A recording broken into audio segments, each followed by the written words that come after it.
nous sommes avec vous, Charline Péculier, bonjour. Bonjour. Bienvenue, vous êtes la cofondatrice d'un abri qui sauve des vies, trophée européen de l'avenir dans la catégorie solidarité. Félicitations. Vous aussi, comme Justine, vous avez 24 ans et pendant le confinement, vous avez eu cette lumineuse idée, vous vous êtes dit, il y a des violences familiales et des violences conjugales, je vais essayer de leur apporter mon aide. Oui. Il y a un problème dans l'hébergement d'urgence, moi j'ai la solution.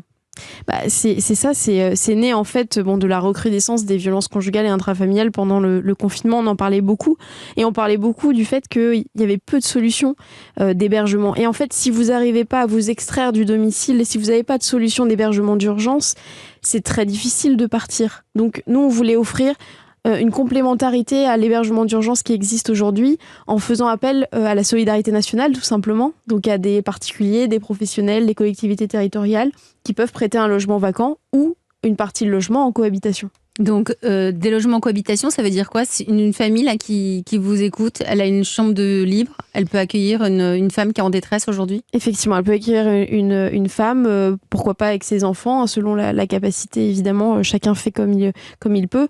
Et ça permet vraiment à la personne victime de violence de retrouver une vie sociale. Parce que généralement, on est très isolé dans les violences. Et les violences, c'est pas seulement physique, il y a tout un contexte aussi autour qui fait qu'on est isolé socialement. Et quand on retrouve du coup, en cohabitation, une famille qui vous aide, qui vous tend la main, ça permet déjà de faire le premier pas vers la reconstruction. C'est très important. Combien de temps dure l'hébergement ? On va pas s'installer. Oui, bien sûr. Alors, il y a un temps. En fait, il y a pas on n'oblige pas à une durée minimale. Donc c'est les personnes qui accueillent qui choisissent selon évidemment le temps qu'elles ont.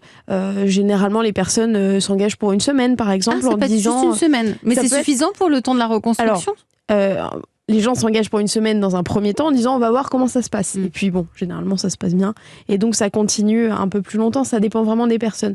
Alors on essaie d'avoir, généralement la personne victime de violence n'a qu'un hébergement d'urgence, on essaie de pas évidemment la faire pour que cette stabilité, ce cocon retrouvé perdure un petit peu. Et ça peut nous arriver. Par contre, ça peut nous arriver quand effectivement on a besoin encore d'accompagner la personne, de la mettre dans une deuxième famille.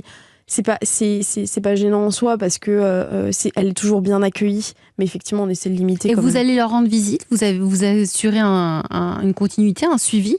Alors on assure un suivi déjà téléphonique, donc on a un bénévole, une bénévole généralement qui s'occupe de l'abritant, donc qui est toujours en contact avec l'abritant, et une bénévole qui est en contact avec la victime. Donc des bénévoles différents pour vraiment suivre chacune des personnes pour voir si tout se passe bien. Et puis effectivement, on s'appuie surtout sur des associations locales qui, elles, prennent en charge la victime de violence. Nathalie ? Oui, parce qu'en fait, il y a tout le suivi, effectivement. Et puis après, il y a un vrai logement qui doit arriver. Donc c'est vraiment l'urgence. Mais c'est l'essentiel, c'est ce qu'on se disait pendant le débat. C'est si elles n'ont rien pour s'extraire, c'est ce que vous disiez, elles retournent. Et jusqu'à la prochaine fois qu'elles auront le courage. Et peut-être qu'il n'y aura pas cette prochaine fois où elles auront ce courage. Donc votre solution est essentielle, oui. Et je suis contente parce que pour l'instant, et là je touche du bois, même si vous ne me voyez pas le faire. Mais vous le faites. C'est pas du bois, mais c'est pareil.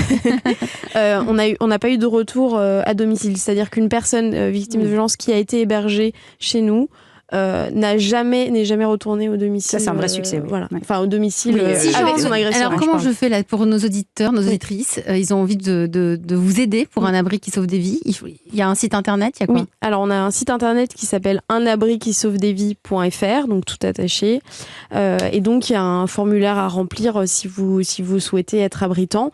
Il est assez facile à remplir. Après, sinon, on a une situation, donc c'est surtout de la France métropolitaine. Sinon, on a une situation proche de chez vous, on vous appelle. Et évidemment, il n'y a pas d'obligation. C'est-à-dire que si vous êtes disponible, super, on organise, on a un contrat de cohabitation, un contrat de prêt de logement à titre gratuit.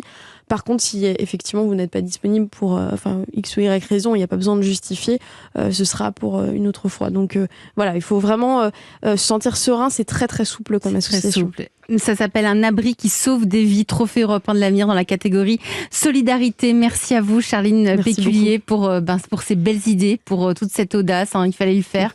Et bravo à vous.